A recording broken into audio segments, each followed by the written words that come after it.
All right, team, we have a patient presenting with hereditary gingival fibromatosis, osteochondritis, and multi-system inflammatory syndrome in children. What do we think is the diagnosis here? Could it be familial Mediterranean fever or Bausch's disease? I'm leaning towards systemic lupus erythematosus or Kawasaki disease.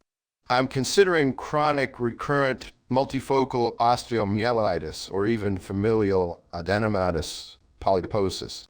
What about Langerhans cell histiocytosis or juvenile idiopathic arthritis? No. It's brain abscess.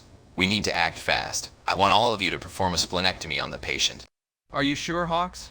A splenectomy is very risky. Is it really the right treatment? I don't give a damn about the risks. It's the only way to save this patient's life.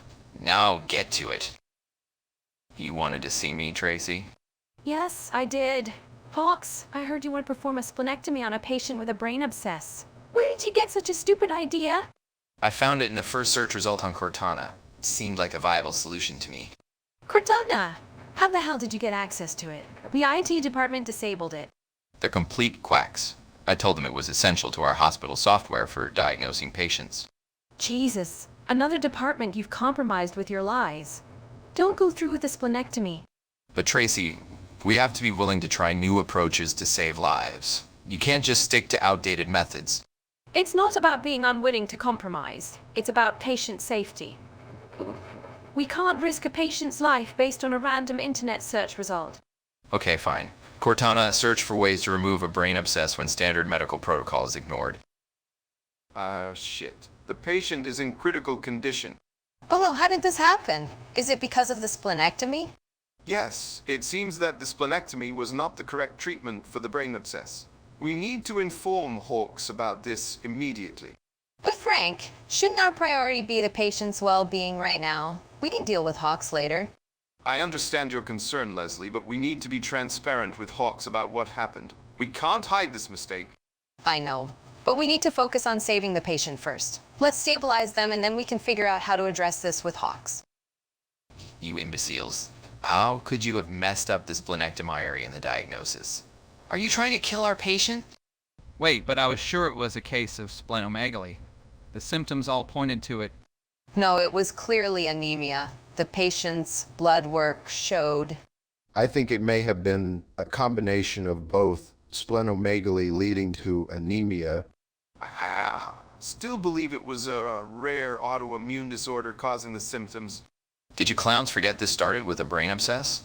I don't know how you got through medical school. I'll be lucky if our patient survives your incompetence. Figure it out, or I'll find a new team of diagnosticians. I'm done here. Good luck with that, Hawks. It sounds like you had a swell time convincing Tracy to hire myself and Leslie in the first place. So, how's everything going in your personal life outside the hospital, Johnson? It's been quite busy, actually. I've been trying to juggle work, family, and some personal projects. It's a bit chaotic, but I'm managing. That sounds interesting. I've been engrossed in this complicated case we've been working on. The symptoms just don't seem to add up. I can imagine you always get caught up in these challenging cases. But hey, sometimes it's good to take a break and focus on yourself, too. Wait a minute. I think I figured it out. It all makes sense now. Oh, really? That's great news, Hawks. What's the diagnosis? I need to go check on the patient right away. Thanks for the chat, Johnson. Catch you later. Wait, you're leaving just like that? No goodbye or anything? Sorry, Johnson. Duty calls. I'll fill you in later. Sorry for the interruption, but I have urgent news. Brain abscess wasn't the correct diagnosis. What are you doing in here without proper protective gear? This is unacceptable. You're putting yourself and others at risk. I appreciate your concerns, but I've discovered it's actually a rare disease. Rare disease? What's the prognosis? Is it treatable? The prognosis for rare disease is unknown at this time, but we need to act fast to find a solution. Rare disease? Can't you be more specific? We can't just jump to conclusions without proper testing and research, Hawks. This disease is as rare as Dr. Gary being able to put his feet in slip-in shoes properly without causing a catastrophe. It does not have a name. Tracy, I finally found the right diagnosis for the patient. That's great news, Hawks. Congratulations on getting to the bottom of it.